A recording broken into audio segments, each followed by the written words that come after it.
कैसे हो आप लोग। तो आज का हमारा लेक्चर है एसिड बेसिस एंड सॉल्ट में पहला टॉपिक, ठीक है, जो है इंडिकेटर। जैसा कि हम लोगों ने लास्ट टाइम डिस्कस कर लिया था, चैप्टर का ओवरऑल व्यू ले लिया था कि क्या क्या चीजें हमें पढ़नी है, किस तरह से पढ़नी है, किसके बाद कौन सा टॉपिक पढ़ना है, सारा सीरियल वाइज मैंने लिखकर इससे पहले वाले लेक्चर में आपको समझा दिया है। उसी के अकॉर्डिंग, उसी के हिसाब से हम लोग ये चैप्टर को कवर करेंगे। जैसा कि आप लोगों ने देखा टॉपिक्स इस चैप्टर में ज्यादा है, तो हर टॉपिक की वीडियो आएगी अलग अलग टॉपिक की। जैसे इंडिकेटर पढ़ा दिया मैंने एक वीडियो में, एसिड पढ़ा दिया एक वीडियो में, इस तरह से करके अलग अलग टॉपिक पे वीडियोस आएंगी। हो सकता है लेक्चर्स कुछ ज्यादा हो, पहले चैप्टर में 13 लेक्चर हुए हैं, तो इससे हो सकता है थोड़ा सा ज्यादा हो, लेकिन घबराने की जरूरत नहीं है। लेक्चर की टाइमिंग मैंने ज्यादा नहीं रखी है, ठीक है, मैक्सिमम 30 मिनट्स 35 मिनट्स। और जो ऑर्डिनरी सिंपल लेक्चर है, जो छोटे टॉपिक के लेक्चर है, वो 15 मिनट 20 मिनट में ही हो जा रहे हैं। तो लेक्चर के नंबर देखकर बिल्कुल मत घबराइएगा, ठीक है। कोशिश करूंगा वीडियो को छोटी रखने की, क्लियर है। तो चलिए शुरू करते हैं आज का टॉपिक, हम लोग इंडिकेटर्स, ठीक है। जैसा कि हम लोगों ने ओवरऑल व्यू वाले लेक्चर में, मतलब लास्ट लेक्चर में हम लोगों ने देख लिया था कि इंडिकेटर क्या होते हैं, ठीक है। लेकिन मैंने आपको वहां समझाया नहीं था, मैंने आपको टाइप्स बता दिए थे, कितने टाइप्स के होते हैं, कैसे क्या होता है, लेकिन यहाँ हम डिटेल में इसको पढ़ेंगे। तो चलिए शुरू करते हैं। देखो इंडिकेटर्स क्या होते हैं पहले समझ लो, बाद में हम लोग डेफिनेशन पे आएंगे। इंडिकेटर्स जो होते हैं एक सब्सटेंस होते हैं। क्या होते हैं बेटा? एक सब्सटेंस होते हैं जो हमको ये बताते हैं कि जो सब्सटेंस हमको दिया हुआ है, जो सब्सटेंस आप हमको प्रोवाइड कर रहे हो, उस सब्सटेंस को ये चेक कर बताते हैं कि इस सब्सटेंस का नेचर जो है वो एसिडिक है, बेसिक है या न्यूट्रल है। क्लियर है बात? तो जैसा कि आप लोगों ने पढ़ा भी होगा कि हमारे पास जो है नियर अबाउट 118 एलिमेंट्स, 120 एलिमेंट्स के आसपास हो गए हैं, ठीक है। तो इतने सारे एलिमेंट्स हमारे नेचर में मिलते हैं, ठीक है। और ये एलिमेंट्स जो है वो अलग अलग तरीके से कंबाइंड होके आपस में, कोई मेटल है, कोई नॉन मेटल है, कोई मेटलॉइड है, ये सब आपस में रिएक्ट करके इतने सारे लार्ज नंबर ऑफ कंपाउंड्स बनाते हैं, ठीक है। तो लार्ज नंबर ऑफ कंपाउंड जब बनाते हैं तो उन कंपाउंड्स का जो नेचर होता है, ठीक है, वो या तो एसिडिक होगा, या तो बेसिक होगा, और या तो न्यूट्रल होगा।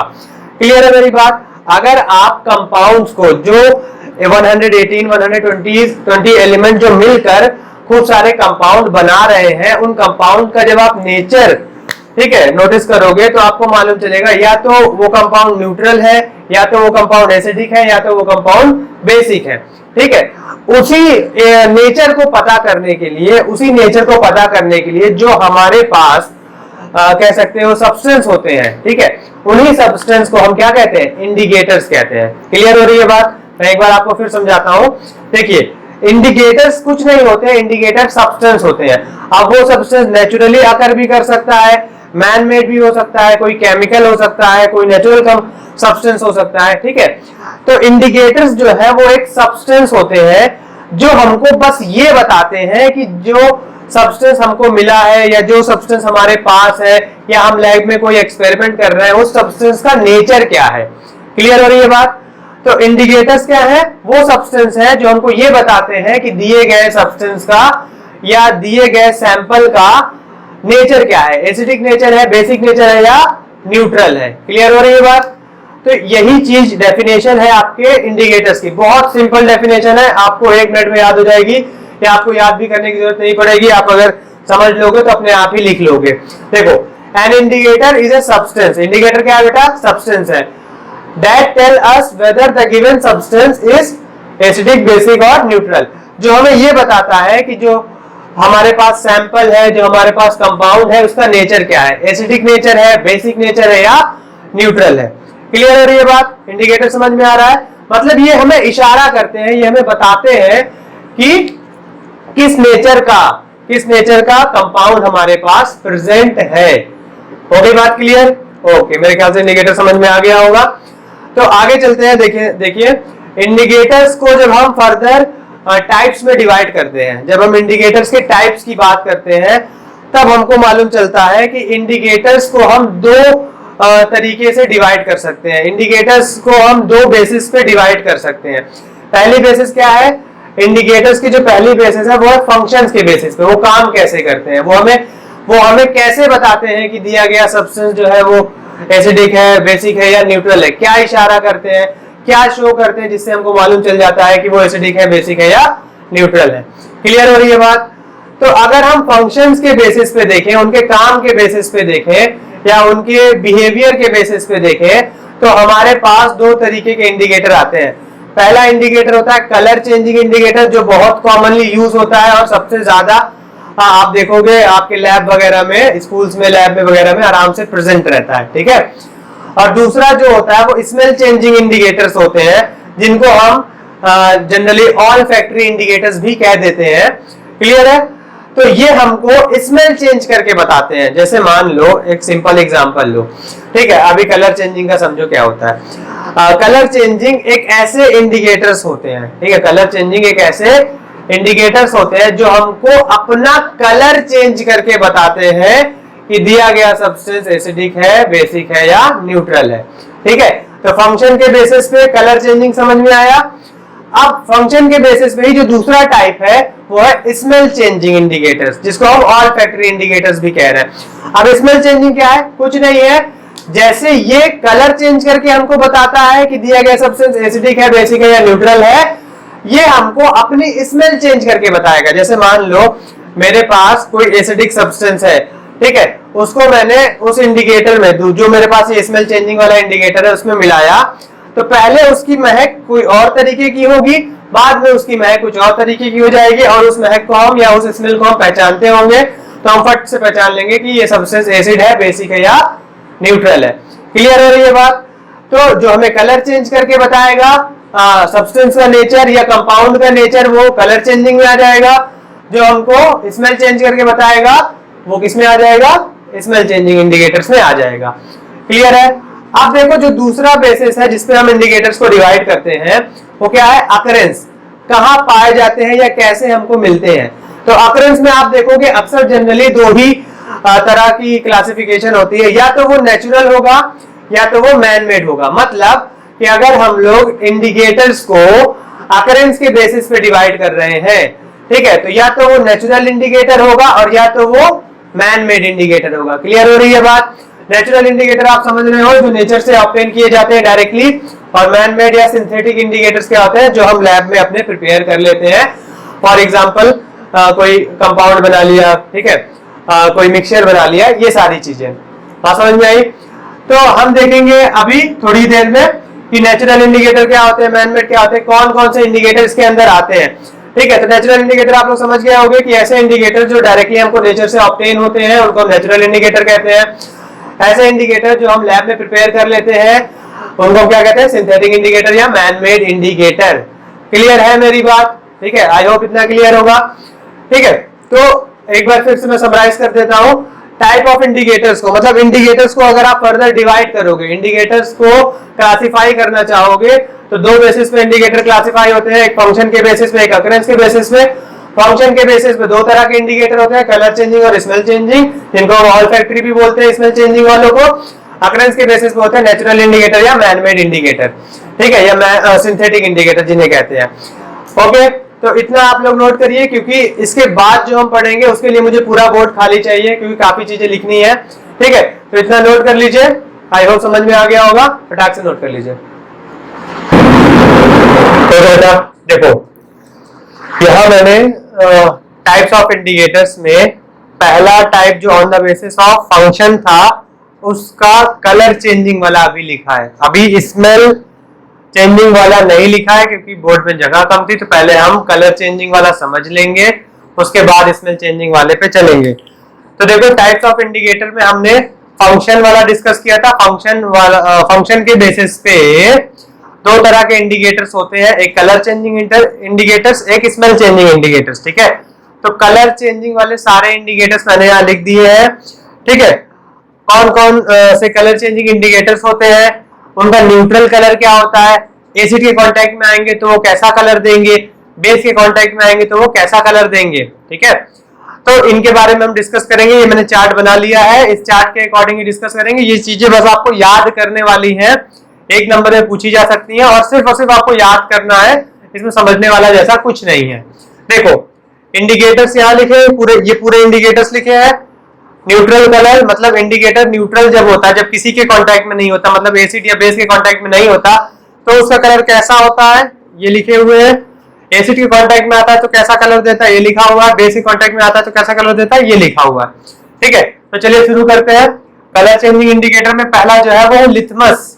ठीक है, लिथमस एक कलर चेंजिंग इंडिकेटर होता है और ये कहां से मिलता है, एक लाइकन फंगस होती है। ठीक है, आप लोगों ने अगर 9th में पढ़ा होगा बायोडाइवर्सिटी, तो थैलोफाइटा एक किंगडम होता है। ठीक है, उसमें का ये एक फंगी है। ठीक है, जिसका नाम है लाइकन फंगी, और इसका जब एक्सट्रैक्ट निकालते हैं तो उसको हम कहते हैं लिथमस। ठीक है, तो लिथमस जो है वो लाइकन फंगी से ऑब्टेन होता है। लिथमस का न्यूट्रल कलर क्या है, पर्पल कलर का होता है। जब एसिड और बेस दोनों में से किसी के कांटेक्ट में नहीं आता है तो पर्पल कलर का होता है। अगर हम लिथमस को किसी ऐसे सब्सटेंस के साथ चेक करें जो कि एसिडिक है, उसका नेचर कैसा है, एसिडिक है, तो लिथमस का कलर कैसा हो जाएगा, रेड हो जाएगा। और अगर किसी ऐसे सब्सटेंस के साथ चेक करें जो बेस है तो उसका कलर ब्लू हो जाएगा। जैसे कि मैं आपको एक एग्जांपल बताऊं, अगर आपके पास HCl है, ठीक है, HCl क्या है बेटा, एसिड है, ये क्या है, एसिड है, हाइड्रोक्लोरिक एसिड। अगर आपके पास HCl है और आपने HCl को लिथमस के कांटेक्ट में लाया, लिथमस के कांटेक्ट में, तो ये लिथमस का कलर कैसा हो जाएगा बेटा, रेड कलर का हो जाएगा। और अगर लिथमस ने अपना कलर चेंज किया, लिथमस ने आपको रेड कलर दिया, तो आप समझ जाओगे कि ये वाला जो सब्सटेंस है वो क्या है, एसिडिक है। मतलब पहले हमको नहीं मालूम था कि ये एसिडिक है कि बेसिक है कि न्यूट्रल है, हमको बस HCl दे दिया गया था हमसे, और हमको लिथमस दिया गया और कहा कि टेस्ट करो कि ये सब्सटेंस, ये वाला सब्सटेंस एसिडिक है, बेसिक है या न्यूट्रल है। तो हमने, ठीक है, थोड़ा सा लिथमस में एसिड को मिलाया, ठीक है, और देखा कि लिथमस का कलर रेड हो गया। ठीक है, जैसे ही आप एसिड को लिथमस में मिलाओगे या लिथमस को एसिड में मिलाओगे, ठीक है, तुरंत रेड कलर ऑब्टेन होगा। और रेड कलर कब देता है लिथमस, लिथमस रेड कलर देता है एसिड के कांटेक्ट में। तो आप समझ जाओगे कि ये दिया गया सब्सटेंस क्या है, हमारा एसिड है। ओके, इसी तरह अगर बेस की बात ले लें हम, मान लो NaOH, ये एक बेस है। ठीक है, हमको नहीं मालूम इस समय कि ये बेस है कि नहीं है, हम इसको टेस्ट करना चाहते हैं। तो आप जब इसको टेस्ट करोगे तो इसके कांटेक्ट में लिथमस को लाओगे, ठीक है, और लिथमस फट से आपको कैसा कलर दे देगा, ब्लू कलर दे देगा। ठीक है, तो अगर लिथमस का कलर ब्लू हो जाता है तो आप समझ जाओगे कि ये सब्सटेंस का नेचर कैसा है, ये सब्सटेंस का नेचर है बेसिक, और ये सब्सटेंस का नेचर कैसा है, एसिडिक। तो आपको कलर के बेसिस पे ये बताया जा रहा है कि जो आपके पास सब्सटेंस है वो एसिडिक है, बेसिक है या न्यूट्रल है। तो क्लियर है मेरी बात, लिथमस एक इंडिकेटर है, उसका न्यूट्रल कलर पर्पल होता है, एसिड के कांटेक्ट में रेड कलर देता है, बेस के कांटेक्ट में ब्लू कलर देता है। ठीक है, ये आपको याद होना चाहिए क्योंकि 1 नंबर में आ जाते हैं। आगे चलते हैं, मिथाइल ऑरेंज। मिथाइल ऑरेंज जो है एक केमिकल है, ठीक है, जिसका न्यूट्रल कलर ऑरेंज होता है। ये भी इंडिकेटर है, ये भी कलर चेंज करके बताता है। तो इसका न्यूट्रल कलर कैसा है, ऑरेंज है, क्लियर है। और जब ये एसिड के कांटेक्ट में आएगा तो आपको रेड कलर शो करेगा, जब आपके बेस के कांटेक्ट में आएगा तो येलो कलर शो करेगा। सेम चीज अगर आप HCl को टेस्ट करना चाहते हो मिथाइल ऑरेंज से, तो HCl को जब आप मिथाइल ऑरेंज से चेक करोगे तो आपको रेड कलर मिलेगा। और अगर NaOH को बेस को आप मिथाइल ऑरेंज से चेक करोगे तो आपको येलो कलर मिलेगा। ठीक है, तो मिथाइल ऑरेंज जब बेस के कांटेक्ट में आता है तो येलो कलर देता है, एसिड के कांटेक्ट में आता है तो रेड कलर देता है। न्यूट्रल कैसा होता है, ऑरेंज होता है। आगे चलते हैं, देखो पेनिसिलिन, ठीक है, पेनिसिलिन जो होता है उसका न्यूट्रल कलर जो होता है वो कलरलेस होता है, पानी के जैसा होता है, कोई कलर नहीं होता है। एसिड के कांटेक्ट में आता है तो भी वो कोई कलर में चेंजेस शो नहीं करता है। जैसे मान लो कि आपके पास, ठीक है, HCl था, ठीक है, HCl था और आपको उसको चेक करना है फेनिसिलिन से। ठीक है, तो आपने क्या किया, फेनिसिलिन को HCl में मिलाया या HCl को फेनिसिलिन में मिलाया और आपने देखा कि उसका कलर में चेंज नहीं हो रहा है। कलर जो पहले था कलरलेस, जो न्यूट्रल कलर पहले था वही न्यूट्रल कलर एसिड के मिलाने के बाद भी आया, कोई फर्क नहीं आया। तो आप समझ जाओगे कि ये दिया गया सब्सटेंस क्या है, हमारा एसिडिक है। अगर आप फेनिसिलिन में कोई कंपाउंड या कोई सब्सटेंस मिलाते हो, ठीक है, और उसका कलर चेंज नहीं होता है, तो आप समझ जाओगे कि वो क्या है, एसिडिक है, ठीक है। तो इसमें याद रखने वाली चीज क्या है कि न्यूट्रल कलर भी कलरलेस होता है, एसिडिक में भी वो कलरलेस रहता है, बेस में पिंक हो जाता है, ठीक है। बेस के कांटेक्ट में आएगा तो पिंक हो जाएगा। क्लियर है बेटा? ओके, अब आ जाओ रेड कैबेज पे। रेड कैबेज क्या होती है? लाल पत्ता गोभी, ठीक है, आप लोगों ने देखा होगा मार्केट्स में बिकती है, खैर इधर तो नहीं, ठंडी जगहों पे ज्यादा बिकती है, ठीक है। तो रेड कैबेज, अब रेड कैबेज नाम ही है तो न्यूट्रल कलर कैसा होगा इसका? रेड होगा, देखने में आपको लाल दिखेगी, ठीक है, न्यूट्रल कलर रेड होगा। एसिड के कांटेक्ट में आएगी तो भी रेड ही रहेगी, ठीक है। आप एसिड इसमें मिलाओगे या किसी भी तरह से एसिड इसके कांटेक्ट में लाओगे तो वो रेड कलर ही शो करेगी, कलर का चेंजेस नहीं होगा। और अगर बेस के कांटेक्ट में लाते हो तो ये रेड से क्या हो जाएगी? ग्रीन कलर की हो जाएगी। क्लियर है बात? बेस के कांटेक्ट में ग्रीन कलर की हो जाएगी कौन? Red cabbage. न्यूट्रल कलर कैसा होता है? रेड होता है। एसिड के कांटेक्ट में जब आएगी तो रेड ही रहेगा कलर। कलर बेटा सबको आपको याद रखने हैं क्योंकि कलर 1 मार्क्स के आपके क्वेश्चंस हैं। अच्छा, फिर टर्मरिक आ जाओ। टर्मरिक क्या है बेटा? हल्दी, है ना? हल्दी, हल्दी देखा होगा आपकी येलो कलर की होती है, तो हल्दी का न्यूट्रल कलर कैसा होता है? येलो। तो हल्दी भी एक तरीके की इंडिकेटर होती है। क्लियर है बेटा?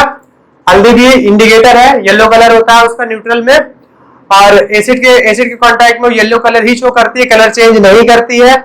बेस के कांटेक्ट में जब आती है वो तो रेड हो जाती है। आपने नोटिस किया होगा कभी, अगर आप लोग कपड़े वगैरह अपने से धोते हो तो देखो कि अगर आपने कोई खाना खाया है, ठीक है, आपके सफेद कपड़े हैं या जैसे भी कपड़े हैं, आपने कोई खाना खाया है जिसमें हल्दी है, ठीक है, खाने में हल्दी पड़ती है ना, तो वो खाना जो है आपके शर्ट वगैरह पे गिर गया है, तो जब आप उसको सोप से धोने जाओगे, सोप क्या है? सोप बेसिक नेचर का होता है, तो जैसे ही हल्दी के कांटेक्ट में आपका सोप आएगा तो आप उसको जब रब करोगे तो आप देखोगे कि रेड कलर का उसमें झाग निकलने लगेगा, वो रेड रेड कलर देने लगेगा। क्लियर है? क्यों देता है रेड कलर? क्योंकि टर्मरिक जो है, हल्दी जो है, एक इंडिकेटर है और सोप जो है वो एक बेस है।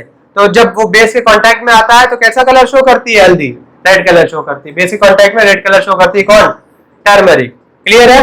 तो इसको फटाक से आप लोग स्क्रीनशॉट ले लीजिए। इसमें कुछ भी समझने वाले जैसा नहीं है कि आपको नहीं समझ में आएगा, बस आपको याद करना है किसका क्या कलर है, कौन एसिडिक मीडियम में कैसा कलर शो करता है, बेसिक मीडियम में कैसा कलर शो करता है और न्यूट्रल मीडियम में कैसा कलर शो करता है। तो इसको आप लोग नोट कर लीजिए।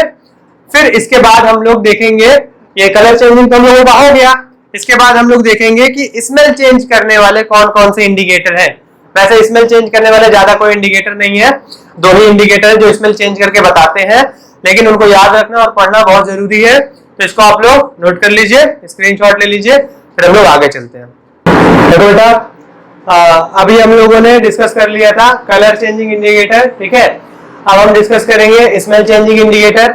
दोनों ही फंक्शन के बेसिस पे इंडिकेटर के क्लासिफिकेशन मैंने आपको भी बताया था थोड़ी देर पहले कि इंडिकेटर को हम फंक्शन के बेसिस पे 2 तरीके से क्लासिफाई कर सकते हैं, कलर चेंजिंग इंडिकेटर और smell changing indicator. Colour changing के बारे में अभी अभी हम लोगों ने पढ़ा है, स्मेल चेंजिंग के बारे में भी देख लेते हैं, बहुत थोड़ा सा है। देखो, स्मेल चेंजिंग जो इंडिकेटर्स होते हैं उसको हम ऑल फैक्टरी इंडिकेटर्स भी कहते हैं। ऑल फैक्टरी मतलब स्मेल, ठीक है। तो ऑल फैक्टरी इंडिकेटर्स में हमारे पास 2 इंडिकेटर्स हैं, ओनियन एक्सट्रैक्ट और वेनिला एक्सट्रैक्ट, ठीक है। या आप ओनियन का एक्सट्रैक्ट ले सकते हो या सिर्फ ओनियन ले सकते हो, कोई प्रॉब्लम नहीं है। और हमारे पास दूसरा क्या है? वेनिला एक्सट्रैक्ट है। अब देखो, ओनियन की भी अपनी एक स्मेल होती है, एक आप जानते हो प्याज कैसे महकता है, आपके दिमाग में सेंस है कि आपको मालूम है कि प्याज की स्मेल कैसी होती है, तो उसी तरह वेनिला की भी एक सर्टेन स्मेल होती है, ठीक है। तो इसके बेसिस पे हम यहाँ पे क्लासिफाई करेंगे कि दिया गया सब्सटेंस हमारा एसिड है, बेस है या न्यूट्रल है, ठीक है। तो चलो हम देखते हैं, अगर हमने ओनियन को, ठीक है, ओनियन को बेस के कांटेक्ट में लाया, अगर हमने ओनियन को बेस के कांटेक्ट में लाया या ओनियन को किसी बेस के ऊपर डाला या किसी बेस को ओनियन के ऊपर डाला, तो हम देखेंगे कि ओनियन की जो कैरेक्टरिस्टिक वाली जो उसकी खुद की कुछ स्मेल थी, जो उसकी खुद की एक स्मेल थी, वो डिस्ट्रॉय हो जाएगी, ठीक है, वो स्मेल एकदम गायब हो जाएगी जब ओनियन बेस के कांटेक्ट में आएगा। ध्यान से मेरी बात सुनो। देखो, जब हम ओनियन को बेस के कांटेक्ट में लाएंगे, ठीक है, तो होगा क्या कि ओनियन की स्मेल पूरी तरह से डिस्ट्रॉय हो जाएगी, ठीक है, हमें ओनियन की स्मेल आना बंद हो जाएगी, तो हम समझ जाएंगे कि दिया गया सब्सटेंस हमारा बेस है, ठीक है। और अगर स्मेल पे कोई फर्क नहीं पड़ता है, सब्सटेंस डालने के बाद, सॉल्यूशन डालने के बाद भी वो ओनियन वैसा का वैसा ही महक रहा है, तो हमारा जो सब्सटेंस है वो एसिडिक है, क्योंकि एसिडिक मीडियम, एसिडिक नेचर वाले सॉल्यूशन में या एसिडिक नेचर वाले सब्सटेंस में ओनियन की जो स्मेल होती है वो रिमेन सेम रहती है। ठीक है, तो ध्यान से फिर से समझो, अगर आप ओनियन को बेस में डालोगे, ठीक है, बेस के साथ मिक्स करोगे या बेस के कांटेक्ट में लाओगे, तो ओनियन की स्मेल डिस्ट्रॉय हो जाएगी। तो आपको पता चल जाएगा कि जो हमारा सब्सटेंस है वो बेसिक है, और अगर स्मेल डिस्ट्रॉय नहीं होती, वैसे ही स्मेल आती रहती है, तो आप समझ जाओगे कि हमारा सब्सटेंस है वो एसिडिक है। सेम चीज वेनिला में है। ठीक है, वेनिला की भी खुद ही कुछ की वेनिला की भी उसकी खुद की कुछ स्मेल होती है, उसको जब आप बेस के कांटेक्ट में लाओगे तो उसकी भी स्मेल डिस्ट्रॉय हो जाएगी, एसिड के कांटेक्ट में लाओगे तो उसकी स्मेल जो है डिस्ट्रॉय नहीं होगी, वैसी की वैसी ही बनी रहेगी। ठीक है, बात समझ में आई? तो ये दो ऑल फैक्टरी इंडिकेटर्स हमको जानने थे, एक नंबर के में आपके आ सकते हैं, तो इसको फटाक से नोट कर लीजिए। ठीक है, फिर हम लोग आगे चलते हैं, देखते हैं कि नेचर मतलब कि अकरेंस के बेसिस पे टाइप ऑफ इंडिकेटर्स कितने होते हैं, कौन कौन से होते हैं। ठीक है, अभी हम लोगों ने थोड़ी देर पहले देखा कि अकरेंस के बेसिस पे दो तरीके के इंडिकेटर्स होते हैं, नेचुरल और मैन मेड। तो बस उसी में हम लोगों को देखना है कि कौन से नेचुरल है, कौन से मैन मेड है। बहुत छोटा सा टॉपिक है। ठीक है, तो फटाक से नोट करिए, फिर उसमें चलते हैं। ओके बेटा, ओके देखो बेटा, अब हम लोगों ने टाइप्स ऑफ इंडिकेटर जो है अकरेंस के बेसिस पे मैंने आपको दो तरीके के टाइप ऑफ इंडिकेटर बताए थे, नेचुरल इंडिकेटर और मैन मेड इंडिकेटर। मतलब इंडिकेटर को अगर हम अकरेंस के बेसिस पे क्लासिफाई करना चाहते हैं तो हमारे पास जो है दो टाइप के इंडिकेटर आ जाते हैं, एक नेचुरल इंडिकेटर और मैन मेड इंडिकेटर। ठीक है, देखो यहाँ पे सिर्फ आपको नाम याद रखने हैं और कुछ नहीं याद रखना, क्योंकि इन सब की वर्किंग या इन सब का बिहेवियर, एसिड में कैसा कलर देंगे या कैसी स्मेल देंगे, बेस में कैसा कलर देंगे, कैसी स्मेल देंगे, सब अभी अभी जस्ट हम लोगों ने पढ़ा है। तो यहाँ पे बस आपको नाम याद रखने हैं, कौन नेचुरल इंडिकेटर होते हैं, कौन मैन मेड इंडिकेटर होते हैं, इससे ज्यादा कुछ नहीं। ठीक है, तो नेचुरल इंडिकेटर में लिथमस आता है, रेड कैबेज आता है, टर्मरिक आता है, ओनियन आता है, वेनिला आता है। क्लियर है? और मैन मेड इंडिकेटर में मिथाइल ऑरेंज आएंगे और फेनफ्थलीन आएगी। क्लियर है बात बेटा? तो बस इतना सा आपको याद रखना है और इसमें कुछ नहीं है, बस याद रखने वाली चीज है, हो सकता है एक नंबर में आपको आ जाए। अच्छा, तो बात सुनिए मेरी, तो इस पूरे को नोट कर लीजिएगा। अगर कोई डाउट होता है, कोई क्वेरी होती है, कुछ भी ऐसा जो नहीं समझ में आता है, तो आप हमारे इंस्टाग्राम पेज पे या इंस्टाग्राम आईडी पे स्टूडेंट पॉइंट पे फॉलो कर सकते हैं स्टूडेंट पॉइंट को, वहां पे अपने क्वेश्चंस मुझे डीएम कर सकते हैं। ठीक है, और अगर या मेरी पर्सनल आईडी पे आप फॉलो करना चाहते हैं तो जैदी शेख मेरी पर्सनल आईडी है, वहां पे भी आप मुझे मैसेज कर सकते हैं जो आपको नहीं समझ में आया है। इन दोनों आईडी पे हर लेक्चर की डिटेल आपको वहां मिल जाएगी। आपको नोट्स चाहिए होगी तो भी आप उस दोनों आईडी में से किसी भी आईडी को फॉलो करके उस पर मैसेज करेंगे तो आपको नोट्स मिल जाएगी। सारी चीजें वहां आपको प्रोवाइड हो जाएगी और नोट्स भी आपको प्रॉपर नोट्स मिल जाएगी। और अगर कुछ भी डाउट होता है तो लेट मी नो। ठीक है, और अगर आपको पसंद आया है लेक्चर तो लाइक करिएगा, सब्सक्राइब करिए और अपने दोस्तों के साथ जरूर से जरूर शेयर करिए। ठीक है, जितने ज्यादा आपके फ्रेंड्स हैं, क्लासमेट है, उनसे शेयर करिए, उन तक भी पहुंचाइए। ठीक है, जिससे कि आपको भी बेनिफिट हो, हमको भी बेनिफिट हो। ठीक है, तो फिलहाल तो नोट कर लीजिए, मिलते हैं आपसे नेक्स्ट लेक्चर में। नेक्स्ट लेक्चर में हम लोग डिस्कस करेंगे एसिड्स के बारे में, एसिड्स क्या होते हैं, उनकी फिजिकल प्रॉपर्टीज क्या होती है, इन सब चीजों के बारे में बात करेंगे। तो अभी के लिए फिलहाल चलते हैं, मिलेंगे आपसे नेक्स्ट लेक्चर में। Bye bye.